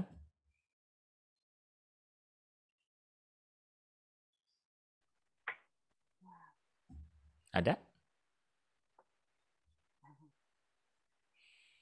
Tengah jalan Pak ikut. Iya Bu, tidak apa-apa Bu. Oke, kalau tidak ada, kita akan tutup dalam doa ya. Mau nanya Pak. Oke, silakan Bu. Pak Agus. Seperti tadi kata Pak Agus, terakhir itu tentang termasuk kerendahan hati ya. Itu misalnya nih, kita kan sesama anak Tuhan tuh, mungkin salah satu di antara kita ya, cara doa kita kan nggak sama ya Pak ya. Gitu Ya. kan. Ya. Karena kan cara doa A dan B, C itu nggak sama. Ya. Artinya tetap aja kita doanya sama Tuhan Yesus kan. Ya. Mungkin yang si B itu kepengennya doanya kita itu sama seperti dia, kan nggak bisa ya Pak. Nah saat itu kalau kita kan nggak bisa sama orang doanya, karena kan kalau menurut saya doa itu dari hati nurani. Iya kan? Betul. Dari hati nurani kita. Jadi ya aku percaya Tuhan Yesus dengar apa yang kita doain itu. Nah, jadi mungkin ada yang berpendapat itu nggak boleh doanya gitu, seperti itu doanya nggak boleh gitu. Termasuk itu apakah kerendahan hati atau ketinggian hati itu ya Pak? Kalau doa kita nggak bisa sama si B atau si C gitu. Oke, baik. Terima kasih pertanyaan Ibu Yunik ya. Jadi seperti yang tadi saya jelaskan ya, ketika kita berfellowship sama-sama seperti ini, bersekutu bersama-sama. Kita misalkan ambil contoh deh, kita 10 orang di sini doa. Itu perhatikan deh, dari 10 orang itu pasti kan doanya macam-macam. Yang ini sesuai perkataannya yang udah Anda tahu juga gitu ya, yang Anda sudah pahami, udah sejalan. Tapi mungkin juga Anda akan menemukan istilah-istilah atau perkataan yang mungkin nggak sesuai dengan pemahaman Anda. Nah, disitulah ujian kedewasaannya Bu Yunik ya. Ketika kita menemukan perbedaannya, kalau judulnya kita lagi doa bersama, ya jangan dikoreksi. Oke. Tapi kalau kita menemukan kok beda ya doanya segala macam, kita memilih untuk ya udah kita fokusnya hari ini acara doa. Ya udah. Hargai hati nurani masing-masing. Karena gini kok, bukan mungkin. Kalau kita di hadapan Tuhan sekalipun hari ini dikoreksi, belum tentu kita benar loh 100%. Ya enggak? Mungkin kita masih ada beberapa hal yang kurang juga gitu. Jadi makanya kita nggak bisa menghakimi satu dengan yang lain. Tapi kalau kita lagi di kelas seperti ini, ada diskusi seperti ini, nah inilah momennya, inilah tempatnya. Oh yang benar tuh kayak Pak ini loh. Seperti itu. Jadi ketika Bu Yunik berada dalam satu situasi, lagi doa sama-sama, kemudian menemukan ada perbedaan, ketika Ibu memilih untuk fokus, tetap berdoa. Itu dewasa. Ya, jawab? Oke. Pak Agus, terima kasih. Baik, sama-sama Bu Yunik. Oke, ada lagi? Saya Pak. Oke, silakan Bu Nas. Ya, makasih. Saya bersyukur, terima kasih sama Tuhan. Karena saya tahu saya diingatkan tuh ketika hari Kamis doa bersama Pak Daun itu kan rasanya dari awal sampai akhir tuh doanya Pak Agus itu ke saya gitu. Saya mulai, loh kok rasanya kok nggak enak, nggak aman ya. Terus saya diem, Roh Kudus gimana ya? Aku nggak paham seperti itu. Tapi aku ya udah nggak apa-apa, nggak saya lanjutkan. Terus kemudian pelajaran Pak Agus juga kena lagi. Terus ini kesaksian harus saya sampaikan. Mungkin ada yang merasakan seperti itu. Tapi saya bersyukur lama-lama setelah saya udah ini saya COVID sama Roh Kudus ini, lalu bagaimana caranya ya? Kok saya lama-lama nggak mau nggak mau ikut pelajarannya Pak Agus.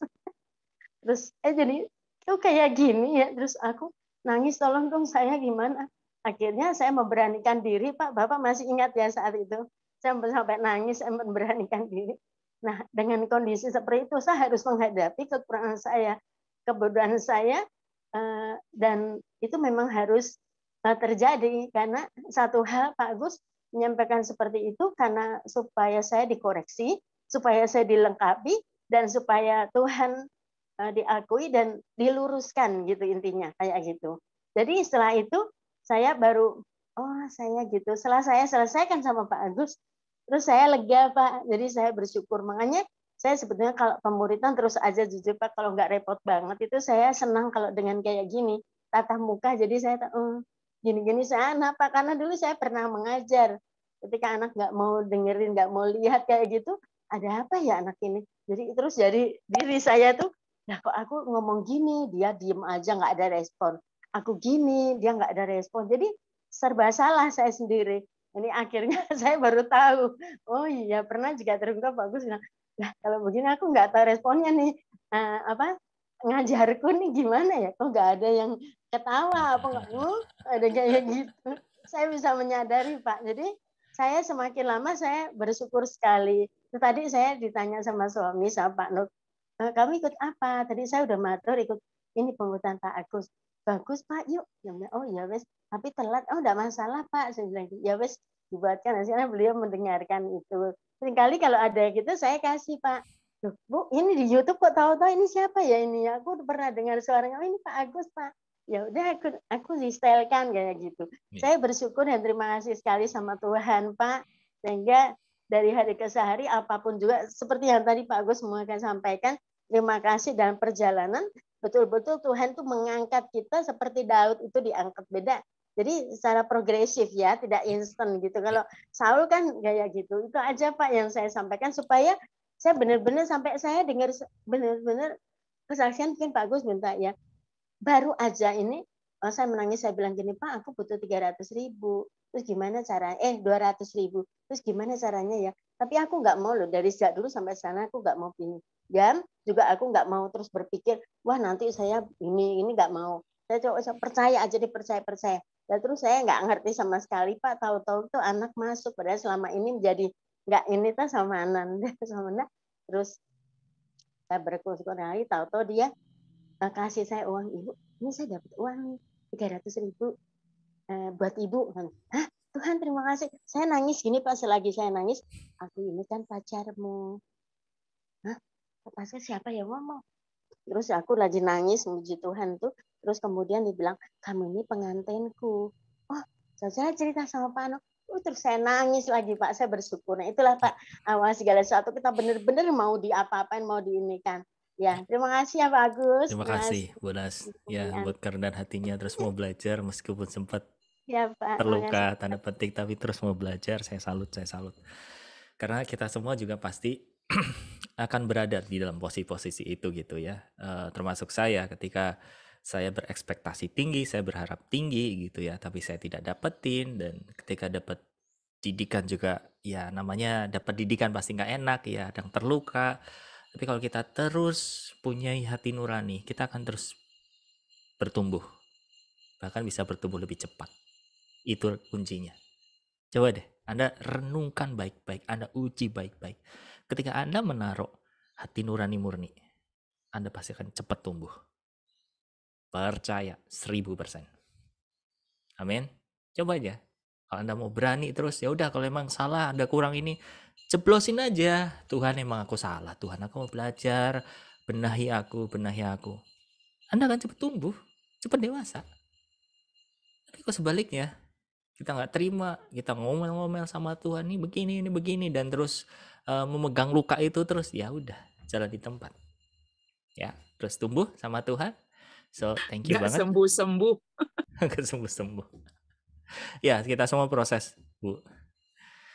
Baik, sebelum kita tutup dalam doa, saya minta kesediaannya Bapak Ibu Saudara yang memang bisa dibuka videonya supaya saya bisa foto dulu.